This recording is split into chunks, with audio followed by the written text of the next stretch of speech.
এত সমন্বয়ক দেখছি, তারপরে আপনার মাস্টার মাইন্ড দেখছি। তো মাস্টার মাইন্ড বলতে কি বোঝাচ্ছে, আমি তো এটা আমার মাথায় ঢুকছে না। মাস্টার মাইন্ড বলতে কি বোঝাচ্ছে? তাহলে যারা জীবন দিয়েছে সেটা কি মাস্টার মাইন্ড করে কি এই জীবনগুলো, মানে এই মানুষগুলো মারা গেছে? তাহলে তো এদের দায় দায়িত্ব তাদেরকে নিতে হবে।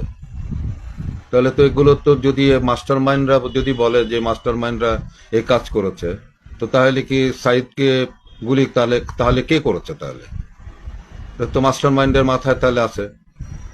তারপরে যে প্রথম দিন যে 6-7 জন মারা গেল, তাহলে এটাও তো তাহলে মাস্টার মাইন্ডের মাথার মধ্যে আছে।